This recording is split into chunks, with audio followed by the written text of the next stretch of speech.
Sekalipun dunia terus berubah, sekalipun kami seringkali tidak baik dan tidak setia, Engkau tetap baik kepada kami. Bahkan Engkau sudah menunjukkan kasih-Mu kepada kami ketika kami masih berdosa. Terima kasih Tuhan untuk kemurahan dan kebaikan-Mu. Kami juga bersyukur jikalau pagi hari ini kami boleh ada sebagaimana kami ada sekarang. Itu juga merupakan bukti kemurahan Tuhan. Sebentar kami ingin bersama-sama belajar firman Tuhan. Berikan kami hati seorang murid yang terus-menerus mau diajar dan mau belajar. Sehingga kami bertumbuh dan kemudian menjadi berkat dan nama Tuhan dipermuliakan. Berfirmanlah ya Tuhan, kami siap untuk mendengar dan melakukan. Demi nama Tuhan Yesus Kristus, kami sudah berdoa dan mengucap syukur. Amin. Selamat pagi Bapak Ibu, selamat tahun baru. Ya, kita bersyukur kalau hari ini kita masih ada Bapak Ibu ya. Saya biasanya akhir tahun itu suka baca berita, ada Bapak Ibu yang tidak diberi kesempatan untuk hidup di tahun yang baru. Meninggalnya persis tanggal 31 gitu. Jadi kalau hari ini kita masih ada, kita bersyukur, artinya Tuhan masih punya PR yang harus kita kerjakan. PR-nya apa? Nanti di slide terakhir ya, ada 2 PR yang harus kita kerjakan. Nah Bapak Ibu, tema kita hari ini adalah selamat dari murka Allah. Mari kita membuka Alkitab kita. Kita akan membaca bersama-sama hanya 3 ayat Bapak Ibu. Tadi saya tanya jemaat di sini juga sudah menggunakan TB2 ya. Dari Roma 5 ayat 8 sampai yang ke-10. Kita akan membaca bersama-sama hanya 3 ayat. Paulus memberi judul, atau bukan Paulus kali ya, Lembaga Alkitab Indonesia, perikop ini adalah hasil pembenaran. Kita nggak akan baca semua ayat, tapi kita bersama-sama akan membaca ayat yang ke-8, 9, dan juga 10. Baik Bapak Ibu, mari kita membaca bersama-sama 2, 3. Namun Allah menunjukkan kasih-Nya kepada kita dalam hal ini, ketika kita masih berdosa, Kristus telah mati untuk kita. Terlebih lagi karena kita sekarang telah dibenarkan oleh darah-Nya, kita pasti akan diselamatkan melalui Dia dari murka Allah. Sebab jikalau kita ketika masih seteru diperdamaikan dengan Allah melalui kematian anaknya, terlebih lagi kita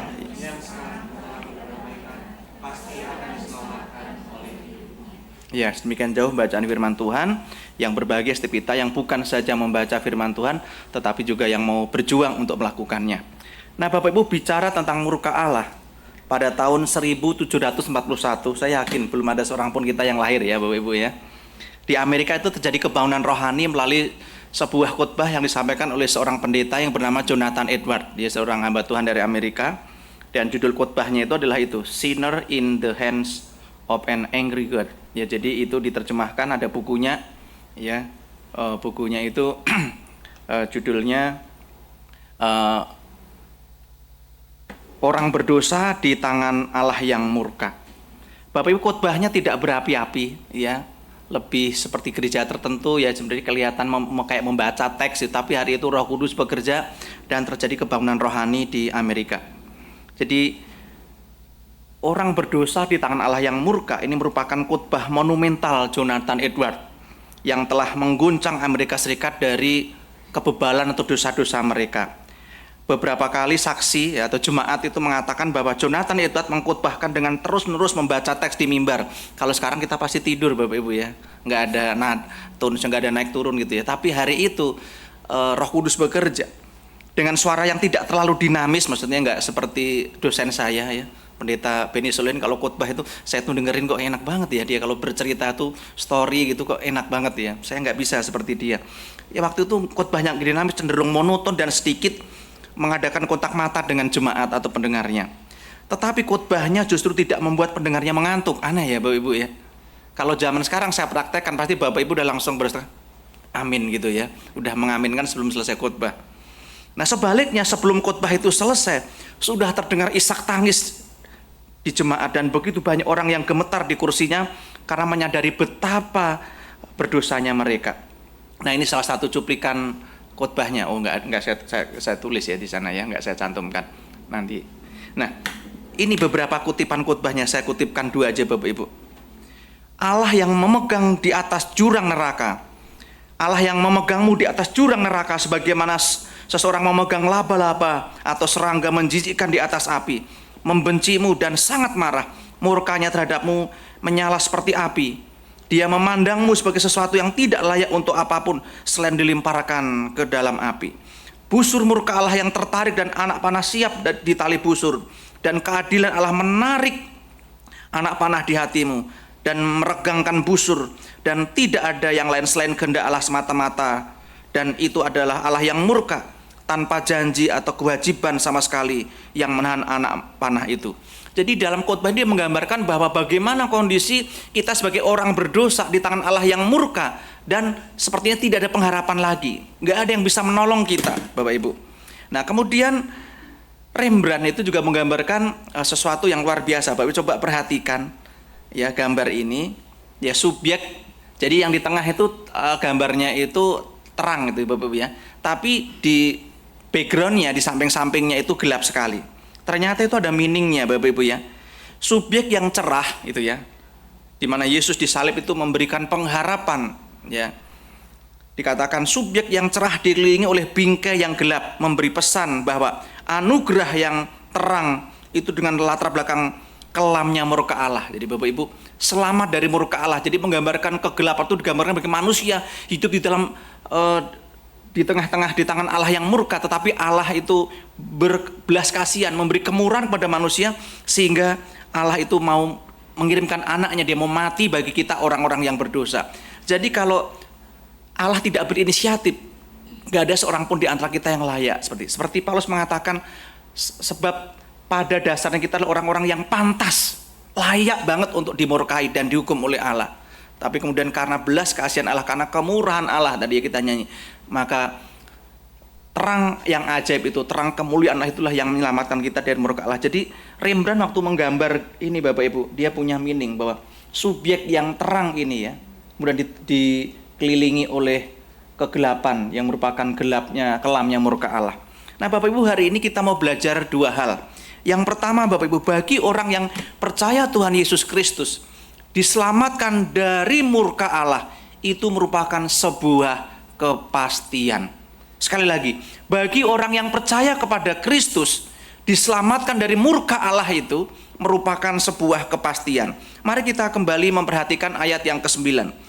Terlebih lagi karena kita sekarang, kita yang ada di dalam Kristus, telah dibenarkan oleh darahnya, dan pasti, bukan mudah-mudahan, dan pasti akan diselamatkan melalui dia dari murka Allah. Nah mari kita lihat Bapak Ibu konsep pembenaran di dalam kitab Roma secara keseluruhan. Kita tahu bahwa di dalam Roma pasal 3 ayat 23, Paulus bicara tentang dosa, dan dia mengatakan semua orang, kita semua tanpa terkecuali itu telah berbuat dosa. Semua manusia berdosa. Nah karena kita manusia, kita berdosa. Termasuk Maria juga berdosa karena dia manusia. Semua orang telah berbuat dosa dan telah kehilangan kemuliaan Allah atau hidup jauh dari Allah. Dan oleh karena kemurahannya tadi, oleh karena anugerahnya, kita dibenarkan dengan cuma-cuma melalui penebusan di dalam Kristus. Roma 3:28, karena kami yakin bahwa manusia dibenarkan karena iman kepada Kristus. Roma 5 ayat 1, sebab itu kita yang dibenarkan berdasarkan iman, kita hidup dalam damai sejahtera dengan Allah melalui Tuhan kita Yesus Kristus. Nah, kemudian tadi Roma 5 ayat 9. Terlebih lagi karena kita sekarang telah dibenarkan oleh darahnya, kita pasti diselamatkan melalui Yesus Kristus dari murka Allah yang menyala-nyala itu, Bapak Ibu. Jadi konsep tentang pembenaran itu sudah dibahas oleh Paulus mulai dari pasal 3 kemudian pasal 5 ya, berturut-turut di dalam beberapa ayat ini. Nah Bapak Ibu, kata dibenarkan ini di dalam bahasa Yunani memiliki beberapa arti. Yang pertama, membenarkan atau membebaskan. Jadi artinya kita yang salah itu dibenarkan, dibebaskan, dibersihkan. Atau juga berarti menyatakan sebagai benar. Jadi iman kita kepada Kristus itulah yang diperhitungkan sebagai kebenaran. Bukan karena perbuatan kita, tapi iman kita kepada Kristus itulah yang diperhitungkan sebagai kebenaran di mata Allah. Dibenarkan di sini juga berarti terbebas dari hukuman yang diakibatkan oleh dosa-dosa kita. Contoh di Kisah Rasul 13 ayat 39, kata pembebasan itu juga memakai kata yang sama dengan dibenarkan di kayu itu. Dan di dalam dialah, di dalam Yesus, Setiap orang yang percaya memperoleh pembenaran atau pembebasan dari segala dosa. Nah, Bapak Ibu, jelas sekali konsep Paulus bahwa pembenaran itu artinya juga dibebaskan dari dosa. Nah, Bapak Ibu, kalau pembenaran orang-orang berdosa itu dikatakan pembenaran berdosa itu berdasarkan pada tindakan Allah, bukan pada perbuatan yang kita lakukan. Kalau kita membaca Katekismus Heidelberg ya, ada satu pertanyaan di sana, bagaimana kita menjadi benar di hadapan Allah? Nah, ini jawabannya ya, ringkas padat. Ini katekisasi, buku katekisasi yang dipakai oleh banyak gereja-gereja Injili. Mungkin juga GKI juga pakai buku ini ya. Katekismus Heidelberg menjadi dasar. Walaupun mungkin punya buku katekis sendiri, tapi banyak yang dijadikan dasar biasanya. Bagaimana kita dibenarkan oleh Allah? Jawabannya dikatakan, hanya melalui iman yang sejati kepada Yesus Kristus. Walaupun hati nuraniku menuduh saya telah berdosa sedemikian besar, sedemikian hebat terhadap semua perintah Allah, dan tidak pernah menaati satu pun perintah itu. Walaupun saya masih memiliki kecenderungan pada segala sesuatu yang jahat, yang berdosa. Walaupun saya tidak layak, dan berdasarkan anugerah semata, Allah mengaruniakan dan memperhitungkan kepada saya penebusan yang sempurna dan kebenaran Kristus itu. Satu-satunya hal yang perlu saya lakukan adalah menerima anugerah Allah ini dengan hati yang percaya. Jadi jelas, hanya melalui iman kepada Yesus Kristus. Nah, tadi kita membaca di ayat yang ke-9, terlebih lagi karena kita sekarang telah dibenarkan oleh darahnya, kita pasti diselamatkan melalui Dia dari murka Allah. Bapak Ibu, Petrus dengan kalimat yang kurang lebih sama, dia mengatakan bahwa ini ada lagunya ya, 1 Petrus 1 ayat 18. Di sana Petrus mengatakan, sebab kamu tahu bahwa kamu telah ditebus dari cara hidupmu yang sia-sia yang kamu warisi dari nenek moyangmu itu, bukan dengan barang yang fana, bukan pula dengan perak atau emas, melainkan dengan darah yang mahal, yaitu darah Kristus. Bapak Ibu, Kristus menebus kita dengan membayar tebusan itu, dengan membayar harga yang mahal, yaitu darahnya sendiri. Biasanya orang kalau membayar itu dengan sesuatu yang di luar dirinya, tetapi Kristus membayar harga penebusan itu dengan dirinya sendiri. Ya, biasanya kalau mengorbankan orang lain untuk menebus sesuatu itu orang lebih gampang, ya, Bapak Ibu. Tapi kalau mengorbankan sesuatu dirinya sendiri untuk menebus dosa itu biasanya lebih sulit. Ya, biasanya kalau kita disuruh mengorbankan sesuatu, misalnya itu anak kita, barang kita, properti kita, lebih mudah daripada diri kita sendiri. Itu butuh kasih yang besar, Bapak Ibu. Sehingga Dietrich Bonhoeffer itu mengatakan keselamatan itu memang gratis, cuma-cuma, betul ya. Jadi kalau apa bedanya hadiah, Bapak Ibu ya, kemudian Nobel dan anugerah. Saya pernah ulangan ya, murid-murid saya di IPK saya beri soal itu dulu ya, apa bedanya gift ya, hadiah, kemudian Nobel dan grace gitu ya. Ada satu anak menjawab ya, dalam bahasa Inggris saya masih ingat, gift itu dia kita harus do something good ya, kita kemudian dapat gift itu. Misalnya kalau kita dapat prestasi gitu ya, saat lakukan yang baik, kemudian kita dapat reward dari orang tua kita ya, dapat hadiah, mesti lakukan sesuatu yang baik atau yang membanggakan orang tua, biasanya kita dikasih reward gitu ya. Kalau atau kecuali hadiah ulang tahun ya, itu beda ya. Tapi pada umumnya kita bisa dapat hadiah kalau lakukan sesuatu yang baik, kita dapat hadiah. Tapi kalau Nobel, lakukan yang baik saja nggak cukup, dia harus melakukan sesuatu yang extraordinary ya, yang luar biasa, diakui oleh dunia, baru dapat Nobel ya. Do something amazing gitu ya, kita lakukan sesuatu extraordinary baru dapat Nobel. Tapi kalau anugerah, Bapak Ibu, do nothing, kita ngelakukan apa-apa tapi kita diberikan anugerah keselamatan. Nggak do something tapi get salvation, kita nggak lakukan apa-apa, itulah anugerah. Anugerah itu kalau bahasa dosen saya Ibu Ati, dia mengatakan yang memberi nggak wajib, yang terima juga nggak layak, gitu Bapak Ibu. Itu anugerah. Kalau layak mungkin itu hadiah, mungkin itu Nobel, sehingga dia layak dapat Nobel, dapat hadiah. Tapi kalau yang namanya kemurahan tadi ya, berkat kemurahan, yang namanya anugerah, yang namanya grace, itu adalah kita do nothing ya, tapi kita get salvation, kita dapat anugerah yang besar. Bapak Ibu, keselamatan itu memang gratis, tetapi bukan murahan, karena tadi baik Petrus tadi juga mengatakan itu dibayar dengan darah yang mahal. Bapak Ibu, terlebih lagi karena kita sekarang telah dibenarkan oleh darahnya, darah yang mahal itu. Dan kita pasti akan diselamatkan melalui Dia dari murka Allah. Bapak Ibu, saya menggarisbawahi kata pasti. Bapak Ibu, kekristenan itu penuh dengan kepastian, Bapak Ibu. Ini yang membedakan dengan agama luar sana yang misalnya dia nggak pasti, semoga, ya, nggak, masih ragu-ragu, nggak yakin gitu. Tapi kekristenan itu digambarkan dengan sebuah kepastian. Kepastian di dalam Kristus adalah keselamatan di dalam Kristus. Itu adalah sebuah kepastian, Bapak Ibu. Contoh kita baca nih misalnya. Kita baca Bapak Ibu Lukas 19 ayat 9. Ya, sama-sama ya. 2, 3. Kata Yesus kepadanya, hari ini telah terjadi keselamatan kepada seisi rumah ini, karena orang ini pun anak Abraham.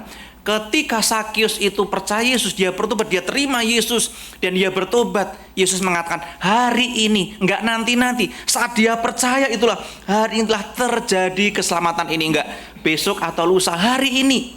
Contoh yang lain, ketika salah satu penjahat di samping Yesus itu bertobat, dia terima Yesus, dia punya iman. Bayangkan Bapak Ibu, beriman bahwa Yesus akan datang sebagai raja, tapi di dalam kondisi yang tak berdaya disalib, itu butuh iman.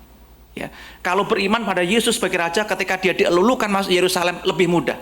Tapi beriman bahwa Yesus adalah raja, Mesias, dan ketika dia tak berdaya disalib, itu butuh iman. Dan salah satu penjahat ini dia bertobat, yang seorang kan terus menghujat Bapak Ibu, dia punya iman. Dan sebelum penjahat itu berkata, Yesus, ingatlah akan aku apabila engkau datang sebagai raja. Dan posisinya sedang disalib, itu butuh iman yang besar Bapak Ibu. Dan apa yang dikatakan Yesus? Mari kita baca Lukas 23 ayat 43. 2, 3. Kata Yesus kepadanya, aku berkata kepadamu, sesungguhnya hari ini juga engkau akan ada bersama-sama dengan aku di dalam Firdaus. Ini sebuah kepastian Bapak, nggak nunggu dibaptis dulu, nggak punya kesempatan Bapak. Yesus mengatakan setelah engkau dibaptis, gimana dibaptis? Dia sekarang kondisi sedang disalibkan. Ya kalau punya kesempatan dibaptis, Bapak harus dibaptis. Tapi dalam kondisi tertentu yang tidak memungkinkan dibaptis. Kemarin saya baru nengok saudara dari istri saya ya di Siloam, ya sudah dying, ya sudah matanya hanya merem aja, tapi saya yakin salah satu telinganya masih bisa dengar.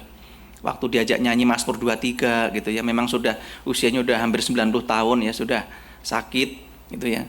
Saya punya percaya bahwa kesempatan itu masih Tuhan berikan sampai sebelum kita meninggal Bapak Ibu. Dalam beberapa kali saya juga melayani di ICU Bapak Ibu ya. Kaki sudah nggak bisa merespon semua, mata udah tertutup, mulut sudah, tapi anugerah Tuhan masih diberikan. Buktinya Bapak Ibu, orang sakit separah apapun, masih ada satu anggota tubuh yang masih berfungsi. Apa Bapak Ibu? Telinga.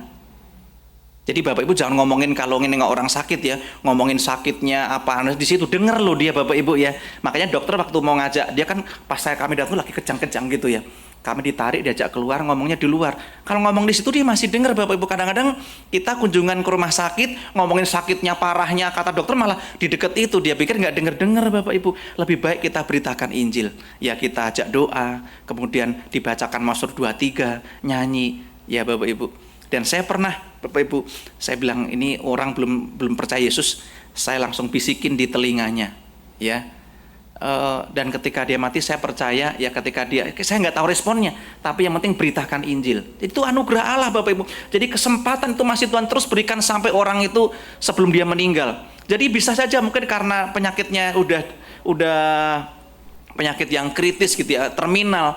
Mungkin dia seperti saudara di sisi saya, matanya sudah tertutup, mau ngomong juga cuman iya gitu aja, nggak keluar suaranya Bapak Ibu ya. Kaki tangannya udah dingin, kejang-kejang gitu. Tapi salah satu anggota tubuh yang masih bisa dengar adalah telinga. Dan ketika ajak nyanyi, ajak doa, dia masih bisa merespon Bapak Ibu. Dan dia udah percaya Yesus, tapi kalau kita punya saudara yang belum, panggil hamba Tuhan, suruh penginjilan sekaligus di saat terakhir itu.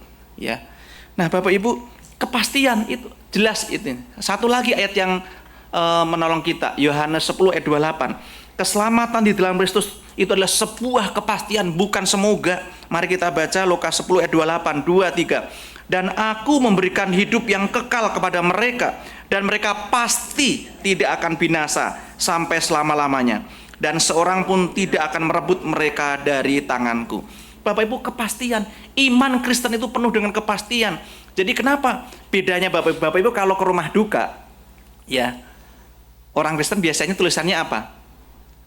Telah kembali, rest in peace ya, telah kembali ke rumah Bapa. Jelas alamatnya, nggak kayu ting-ting ya. Nah, di mana nggak jelas gitu ya.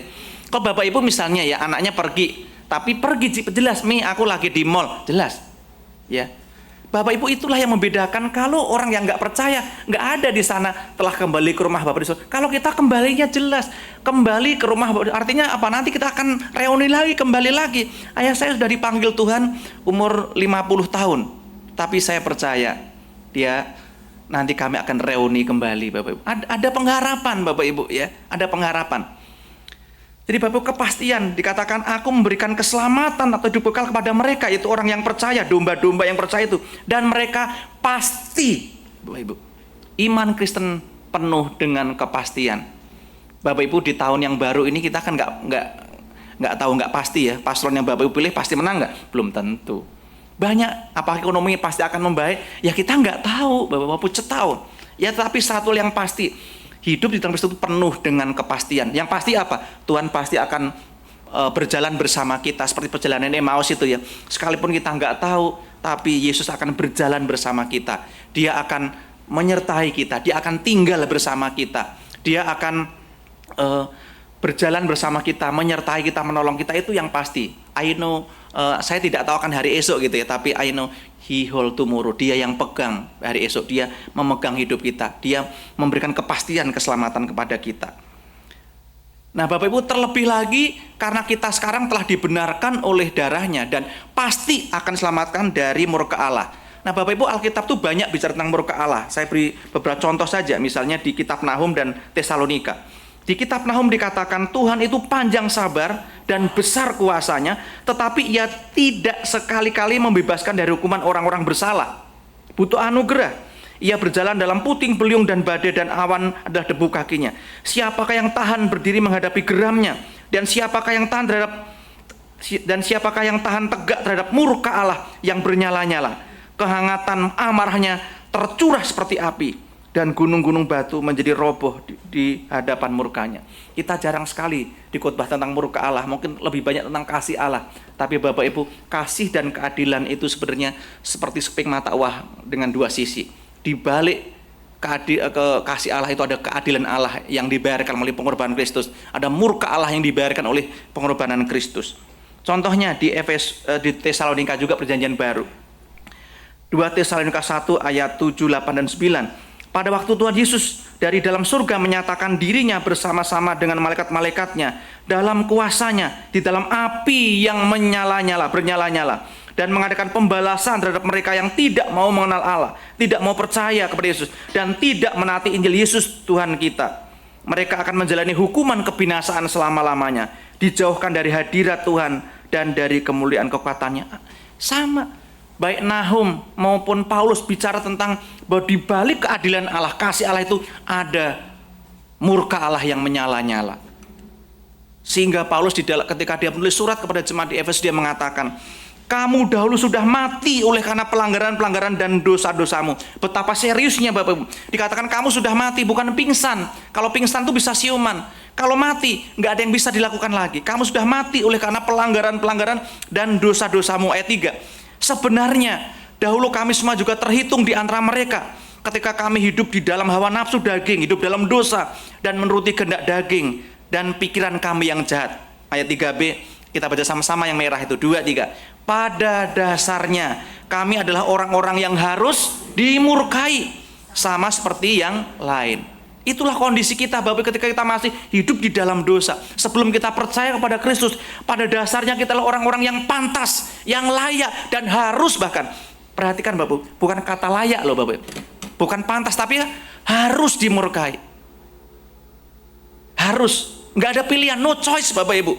Sama seperti yang lain yang berdosa. Ayat 4 ini menjadi solusi. Mari kita baca 2, 3. Tetapi Allah yang kaya dengan rahmat dan karena kasihnya yang besar yang dilimpahkannya kepada kita, ayat 5, telah menghidupkan kita bersama-sama dengan Kristus, sekalipun kita telah mati oleh kesalahan-kesalahan kita, oleh kasih karunia kamu diselamatkan.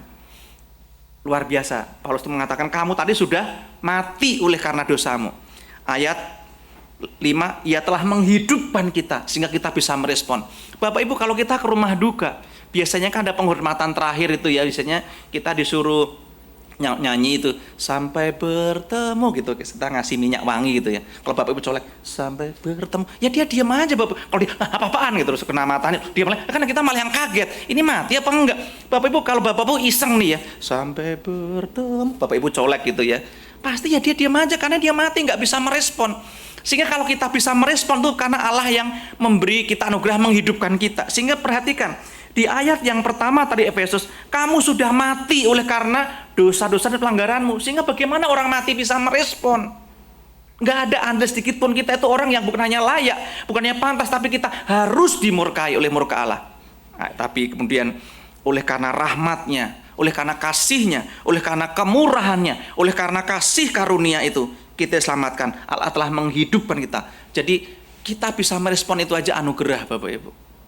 Kita bisa merespon pada waktu firman Tuhan diberitakan, Bapak Ibu bisa merespon, itu pun anugerah Allah, bukan karena kehebatan pengkhotbah. Anthony Hoekma dia mengatakan, jika kita tidak menyadari murka Allah atas dosa-dosa yang telah kita lakukan dan masih terus kita lakukan, kita tidak akan pernah merasakan perlunya dibenarkan, dibebaskan melalui penebusan Kristus. Ketika kita sadar bahwa kita adalah orang-orang yang harus, ya bukan hanya pantas, tadi saya pertama memakai kata pantas, kita harusnya orang yang pantas dimurkai, yang layak dimurkai, bahkan Paulus menggambarkan pakai kata yang lebih keras lagi, kita harus dimurkai. Ketika kita nggak menyadari bahwa kita adalah manusia berdosa yang sudah seharusnya, sepantasnya, selayaknya, kita harus dihukum. Kalau kita nggak menyadari itu dikatakan kita tidak akan pernah merasakan perlunya dibenarkan, perlunya penebusan Kristus. Bapak Ibu yang dikasihi oleh Tuhan, murka Allah itu pasti akan tiba. Tetapi orang yang percaya kepada Tuhan Yesus Kristus juga pasti akan diselamatkan atau tidak akan ditimpa murka Allah. Jadi dua kepastian, murka Allah kepada orang berdosa, hukuman Allah itu pasti. Tetapi diselamatkan dari murka Allah bagi orang percaya itu juga pasti. Roma 5 ayat 9 tadi itu dikatakan dua-duanya. Terlebih lagi karena kita sekarang telah dibenarkan oleh darahnya, kita diselamatkan oleh Kristus, kita telah ditebus oleh Kristus, kita pasti akan diselamatkan melalui Kristus dari murka Allah.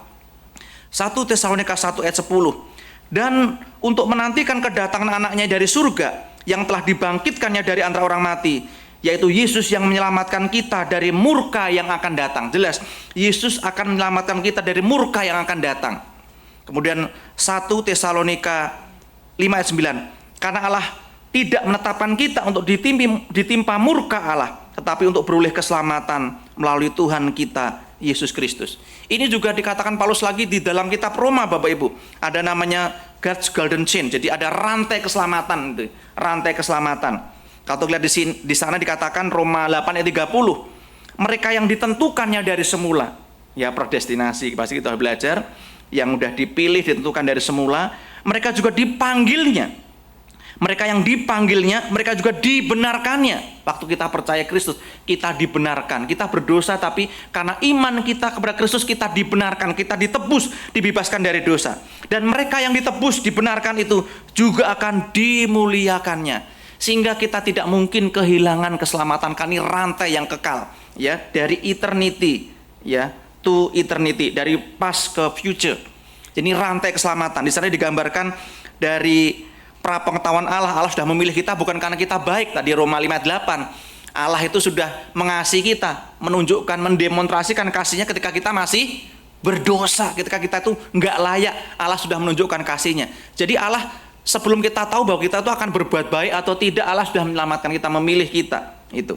Kemudian Allah memanggil kita, membenarkan kita, dan kemudian kita akan dimuliakan. Jadi rantai ini dari kekal sampai kekal, nggak mungkin kita kehilangan keselamatan. Orang Kristen itu ada dua tipe, Bapak. Ada tipe Petrus, ada tipe Yudas.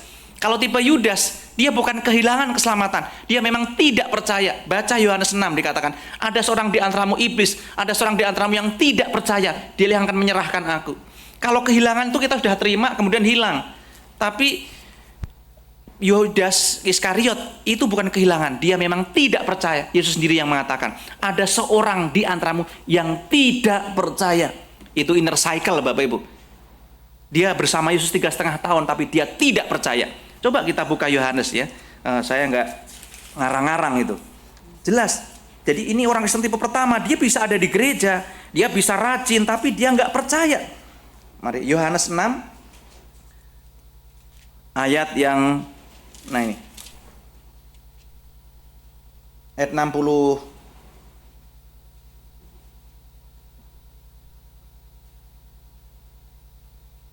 70, ayat 70. Ya. Salah seorang di antaramu adalah iblis gitu ya. Ada di antaramu yang tidak percaya. Mulai 64 dulu ya. Yohanes 6 ayat 64 sudah ketemu Bapak Ibu, coba kita baca ya. Yohanes 6 ayat 64, 2, 3. Namun di antaramu ada yang tidak percaya. Sebab Yesus tahu dari semula siapa yang tidak percaya dan siapa yang akan menyerahkan dia. Yang tidak percaya itu yang akan menyerahkan dia. Kemudian ayat 70.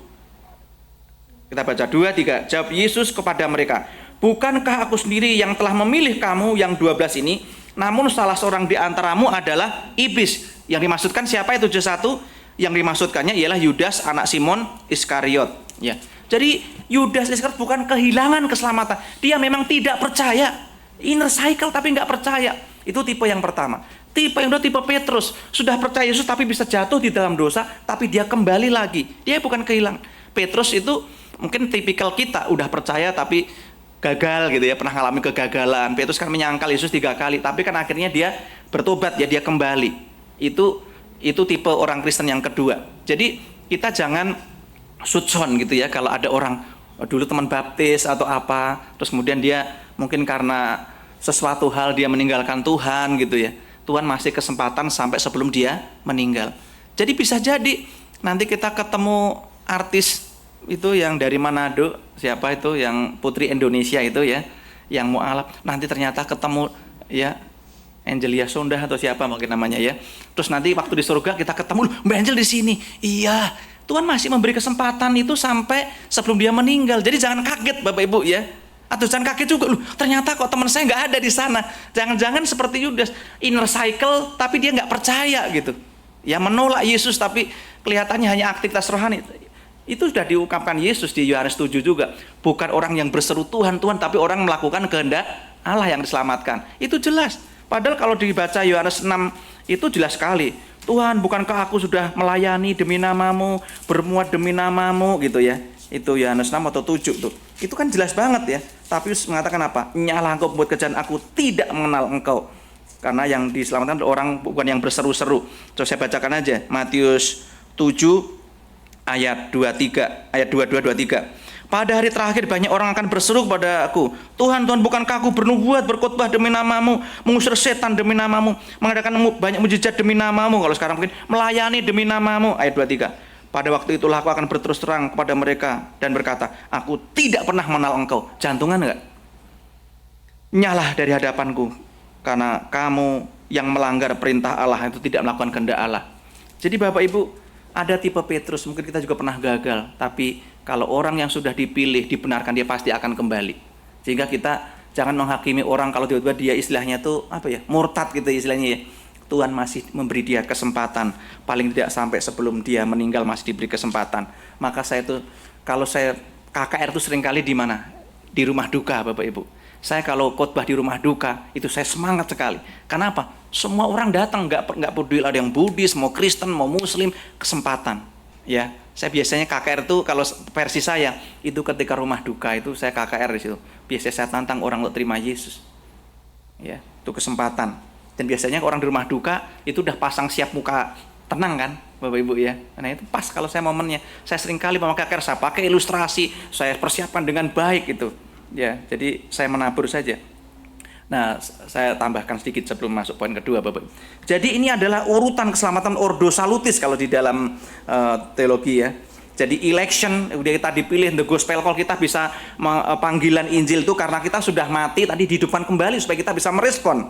Kemudian regeneration itu lahir baru, ya.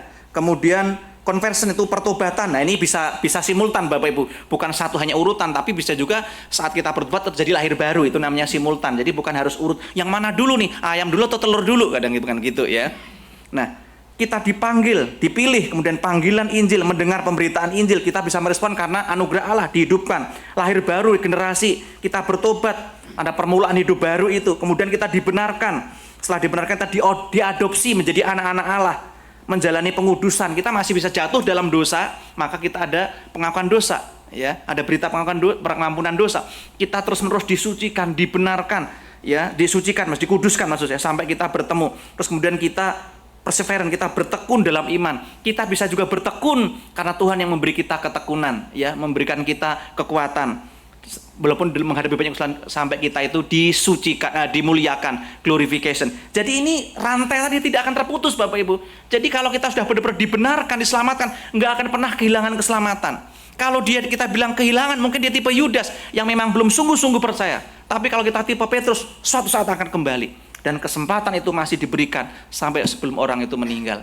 Makanya KKR yang saya lakukan biasanya di rumah duka atau penginjilan saya lakukan seringnya di ICU. Di ICU, walaupun udah di ICU, dia udah Kristen nggak bisa ngapa-ngapain, tapi saya percaya salah satu anggota tubuhnya itu telinga masih bisa dengar. Sehingga walaupun kita nggak tahu responnya, tapi nanti kalau tiba-tiba ketemu di surga jangan kaget.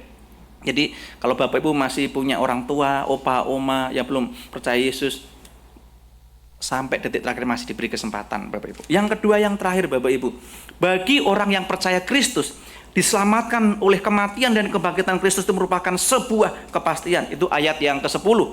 Di ayat 10 dikatakan, sebab jikalau kita ketika kita masih menjadi seteru atau musuh Allah, diperdamaikan dengan Allah melalui kematian anaknya, terlebih lagi kita yang sekarang telah diperdamaikan, pasti, berapa kali kata pasti tadi, di 2 kali, pasti akan diselamatkan oleh hidupnya. Bapak Ibu, mari kita bahas lebih jauh, ya. Dulu sebelum kita percaya Kristus, kita itu menjadi seteru Allah, kita menjadi musuh Allah, ya. Kita melakukan apa yang menjadi kehendak sendiri dan tidak ikut apa yang menjadi kehendak Allah, menjadi musuh Allah. Allah menghendaki ini, kita lakukan ini. Jadi kita tuh selalu kayak paslon nomor berapa sama berapa gitu ya, pokoknya antitesis gitu ya. Yang ini dilakukan ini, yang ini, itulah kita dulu. Allah menghendaki ini, kita lakukan ini. Sehingga Paulus mengatakan, apa yang ingin lakukan itu bukan apa yang aku lakukan sebenarnya, bukan kehendak Allah gitu. Jadi Allah menghendaki A, kita lakukan B. Jadi selalu bertolak belakang. Sehingga kita tuh menjadikan diri kita seteru Allah, musuh Allah. Allah mau kita rajin, kita malas. Allah mau kita lakukan ini. Jadi selalu bertolak belakang, bertentangan. Kita dulu tuh menjadi musuh Allah. Kita menjadi budak dosa.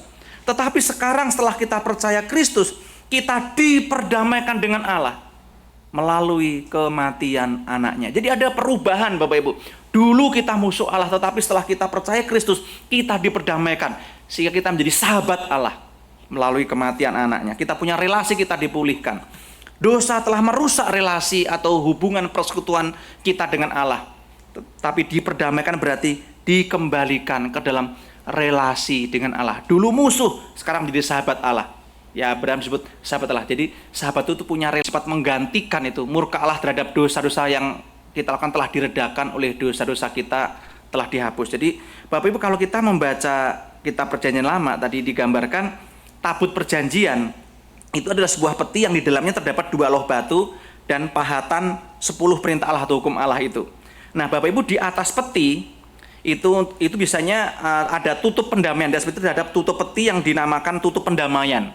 Nah, tutup pendamaian itu melindungi umat Allah dari hukuman-hukum Taurat. Jadi setiap tahun pada hari pendamaian, imam besar itu akan memasuki tempat maha kudus, tempat kudus, dan memercikkan darah hewan kurban untuk mengadakan pendamaian dengan umat Allah, atas dosa umat Allah. Darah itu dipercikkan di atas tutup pendamaian. Jadi istilah tutup pendamaian adalah hilasterion, yang berarti sesuatu yang meredakan, sesuatu yang meredakan murka Allah atau penebusan.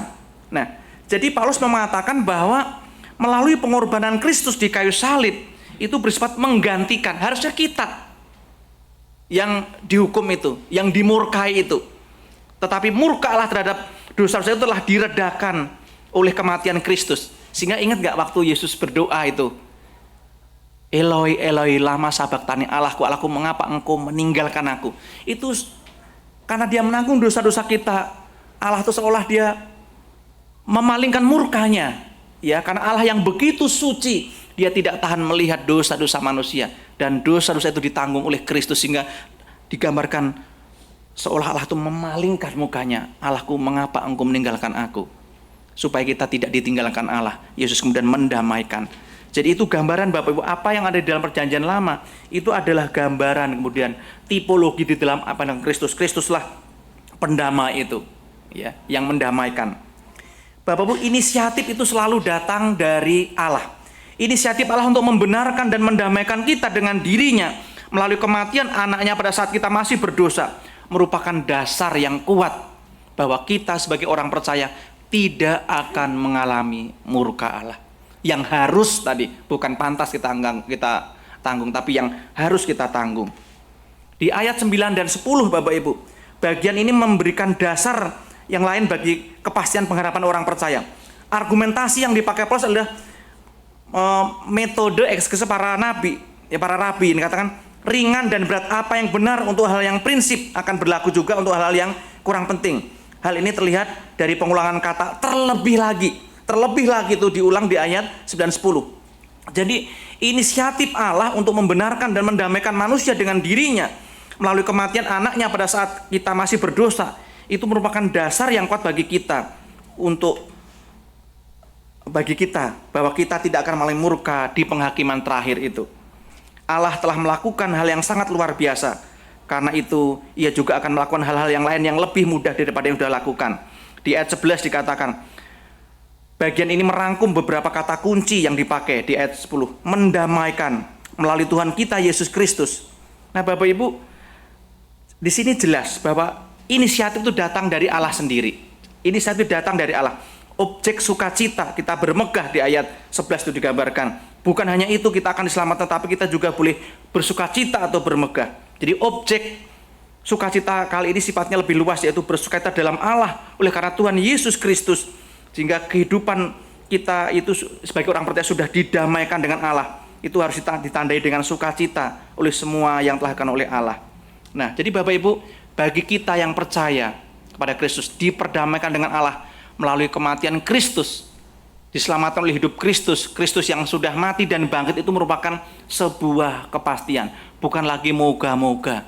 Bapak Ibu, hari ini kita belajar dua hal, kemudian saya tutup satu terakhir. Lalu apa yang harus kita lakukan? Selamat dari murka Allah. Bagi orang yang percaya pada Kristus, setiap kita diselamatkan dari murka Allah yang harus itu merupakan sebuah kepastian. Murka Allah itu pasti, tapi bagi orang yang percaya diselamatkan dari murka Allah itu juga kepastian yang lain. Yang kedua, bagi kita yang percaya kepada Allah, diselamatkan oleh kematian dan kebangkitan Kristus. Kalau Kristus hanya mati saja tapi dia nggak bangkit, ya nggak bisa Bapak Ibu. Ya, makanya itu satu paket. Yesus lahir mati tapi juga bangkit. Itu nggak bisa dipisahkan. Kita memperingati harusnya Yesus yang lahir Natal, kemudian Paskah bangkit, ya, Yesus mati, Jumat Agung dan bangkit, harusnya seimbang. Tapi kalau gereja-gereja lebih meriah mana Bapak Ibu? Anggarannya lebih banyak mana? Biasanya Natal, ya. Paskah ya biasa. Jumat Agung apalagi gitu ya. Kadang kurang, padahal tiga hal itu sebenarnya nggak bisa dipisahkan ya. Kalau Yesus hanya lahir, ya kita nggak selamat. Yesus lahir tapi mati, tapi nggak bangkit, ya nggak ada pengharapan Bapak Ibu. Tiga hal itu harusnya tidak bisa dipisahkan. Kita percaya, bagi kita yang percaya diselamatkan dari Yesus yang lahir, kemudian Yesus mati dan bangkit, itu merupakan sebuah kepastian. Nah, saya tutup Bapak Ibu. Kalau gitu apa yang harus kita lakukan sekarang setelah kita tahu kepastian ini? Yang pertama Bapak, bersyukur. Mari kita bersyukur untuk kepastian keselamatan di dalam Kristus. Selamat dari murka Allah. Itu membuat kita itu semangat menjalani hidup Bapak Ibu. Semangat melayani, semangat berdoa, semangat menjalani hidup sesulit apapun. Karena ada kepastian Bapak Ibu. Bapak Ibu misalnya naksir cewek, bilang tunggu ya mas, tunggu ya kok. Tapi ada kepastian. Tapi kalau tunggu sampai berjenggot ternyata dia setelah itu nikah sama orang lain, ya kecewa Bapak Ibu. Tapi kalau tunggu ya kok, tunggu sampai selesai kuliah, kalau dia pasti kasih jaminan, ya pasti kita tunggu Bapak Ibu. Ada kepastian Bapak Ibu. Ya, kepastian itu kan penting, tidak di PHP. Tuhan nggak pernah kasih pengharapan palsu, ya pemberi harapan. Tuhan itu pemberi PHP tapi pemberi harapan pasti, Bapak Ibu. Coba Bapak Ibu ya segini, kelihatannya rohani. Ntar ya kau doain dulu ya. Wah itu sebenarnya mau nolak ya, doain dulu gitu ya. Sudah lewat masa doanya tetap nggak iya ya gitu. Jadi kadang-kadang itu cara rohani untuk menolak. Ya tolong didoakan dulu. Gimana dek? Doa dulu kok sampai dia udah tadinya rambutnya jadi putih deh ya. Itu namanya nggak pasti. Tapi dalam Kristus ada Yesus bukan PHP. PHP-nya kalau dunia ini memberi pengharapan palsu, Yesus memberi pengharapan pasti. Nah kalau gitu Bapak Ibu kita harus semangat menjalani hidup, semangat melayani karena Tuhan ada pengharapan pasti loh. Kalau Bapak Ibu sakit terus dokter bilang nih pasti sembuh, berapapun akan Bapak Ibu bayar kan? Tapi saya kira nggak ada yang berani memberi kepastian. Hanya Yesus yang memberi kepastian.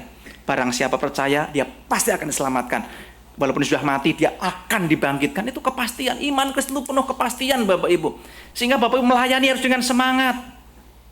Kemudian menjalani hidup sesulit apapun harus semangat. Ada kepastian, Bapak Ibu. Ibarat kita berjalan itu, Bapak Ibu, sampai ada kepastian. Sesulit apapun, ada kepastian. Pertama, kita harus bersyukur. Karena ada kepastian. Jadi, ini menjalani hidup di tahun yang baru, yang serba tidak pasti, Tuhan memberi pengharapan yang pasti.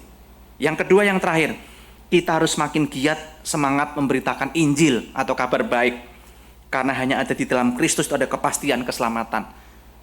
Di agama lain mungkin masih semoga. Nggak pasti mereka Bapak Ibu. Oleh karena itu kita yang sudah punya kepastian harus semangat giat memberitakan Injil. Saya kutip perkataan Paulus di dalam Roma. Kita baca aja sebagai bagian terakhir. Biar saya nggak sendirian. Roma 10 Bapak Ibu ayat 14-15 ini tugas kita. Setelah kita punya kepastian, apa yang harus kita lakukan? Roma 10 ayat 14-15. Roma 10-14. Jadi Paulus sudah membicarakan tadi tentang dosa, orang nggak punya pengharapan harus dihukum. Kemudian beri kepastian. Setelah itu Paulus memberikan tugas. Ya mulai pasal 10, pasal 12 itu bagaimana menjalani hidup sebagai orang-orang yang sudah diberi kepastian keselamatan. Ini salah satu tugas kita. Ayat 14 dan 15 kita baca sama-sama. Roma 10 ayat 14 dan 15. 2, 3. Namun, bagaimana orang dapat berseru kepada dia yang belum mereka percayai? Bagaimana orang dapat percaya kepada dia yang belum pernah mereka dengar? Bagaimana orang dapat mendengar tentang dia jika tidak ada yang memberitakannya? Bagaimana orang dapat memberitakannya jika tidak diutus? Seperti tertulis, alangkah menyenangkannya langkah-langkah mereka yang membawa kabar baik. Jadi Bapak Ibu, jangan sampai kita hanya bersukacita di balik tembok-tembok gereja. Lagu itu. Ya, kita bersyukur karena aku sudah diselamatkan ya, jiwaku sudah diselamatkan, hosana hosana, jiwaku sudah diselamatkan, tapi kita tidak peduli dengan orang-orang yang masih hidup di dalam ketidakpastian. Oleh karena itu tugas kita yang pertama, merespon firman Tuhan ini pertama kita harus bersyukur, terima kasih Tuhan untuk kepastian keselamatan dari murka Allah yang sudah Engkau berikan. Harusnya saya itu bukan hanya pantas dihukum, bukan hanya layak, tapi saya harus dihukum, dimurkai Allah. Tetapi karena anugerah-Mu, karena kasih karunia, karena kemurahan-Mu tadi, Engkau mau menyelamatkan saya. Bahkan Engkau sudah mengasihi saya, mati bagi saya ketika saya masih berdosa. Itu Roma 5:8. Kemudian tugas kita yang kedua, kita harus semangat dan giat memberitakan Injil. Kalau ada saudara kita yang belum percaya, mari kita bersaksi melalui word and action, ya. Jadi melalui melalui perkataan kita, juga melalui perbuatan kita, ya. Jadi bagaimana perjumpaan kita dengan Yesus sudah mengubah hidup kita, itu kita saksikan. Nggak harus masuk STT dulu untuk memberitakan Injil, memberitakan kabar baik. Bapak Ibu, orang senang kabar baik atau kabar buruk? Pada dasarnya orang lebih senang kabar baik. Injil keselamatan ini adalah kabar baik. Kenapa Bapak Ibu nggak bagi? Kalau suruh beri kabar buruk, ya kita kalau bisa jangan ya, gitu. Tapi kabar buruk itu kalau kabar baik gak disampaikan, orang akan terima kabar buruk, murka Allah. Tapi di balik kabar buruk itu ada kabar baik, yaitu Injil keselamatan. Mari kita semangat beritakan Injil. Di tahun yang baru ini nggak usah pakai resolusi, langsung dilakukan. Ya, karena kita tahu dapat kepastian keselamatan di dalam Yesus. Di luar sana masih banyak orang yang hidupnya tidak pasti. Oleh karena itu mari kita bagikan, people need the Lord. Mereka butuh kepastian di dalam Yesus. Jadi respon kita hari ini yang pertama, mari kita bersyukur atas kepastian keselamatan dalam Kristus. Kemudian semangatlah melayani, semangat menjalani hidup. Dan yang kedua, kita harus semangat dan giat memberitakan Injil kabar baik itu. Amin. Mari kita ambil waktu teduh, kita ambil komitmen di hadapan Tuhan. Mari setiap kita Jangan biarkan firman Tuhan yang sudah kita dengar itu berlalu. Mari kita ambil satu tekad minimal. Mari Bapak Ibu bersyukur. Katakan, thank you Lord. Terima kasih Tuhan. Aku orang yang harus dihukum, dimurkai. Tapi Engkau mau berbelas kasihan. Engkau mau bermurah hati. Engkau memberikan anugerah. Engkau memberi kepastian. Diselamatkan dari murka Allah di dalam Kristus. Mari kita pertama-tama bersyukur.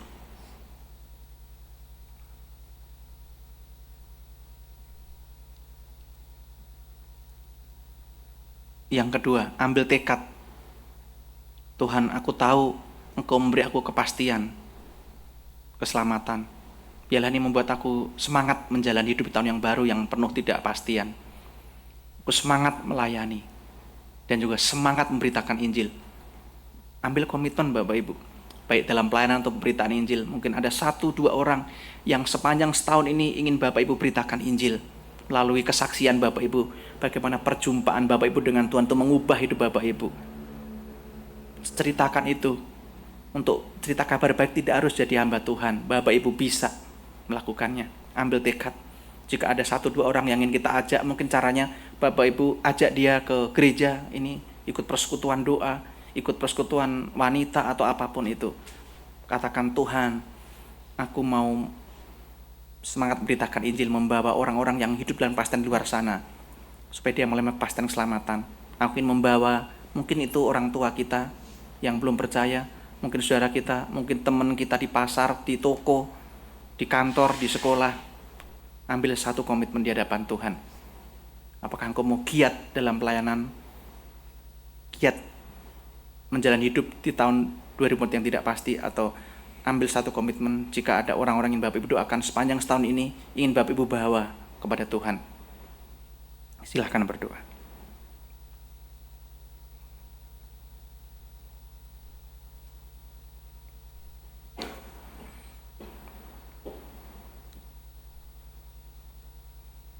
Mari kita berdoa.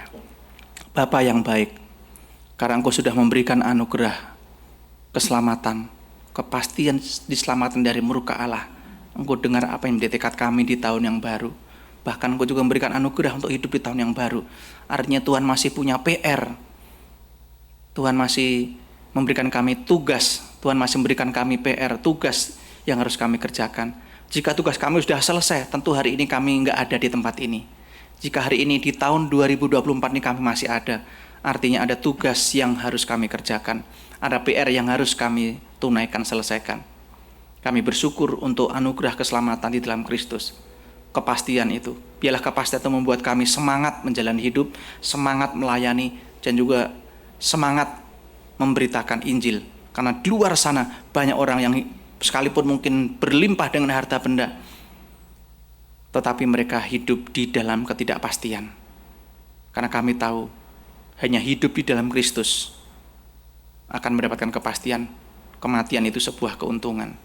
Terima kasih Tuhan, dengar apa yang menjadi tekad doa kami, mampukan kami untuk melakukannya, hingga sepanjang setahun ini ada hal baik yang kami kerjakan, bawa jiwa-jiwa buat Tuhan, sehingga ruangan ini akan penuh, bahkan mungkin tidak akan muat lagi. Pakai kami Tuhan, dengar doa dan tekad kami. Demi nama Tuhan Yesus Kristus yang memberikan kepastian keselamatan itu, kami sudah berdoa. Amin. Terima kasih, Tuhan Yesus memberkati.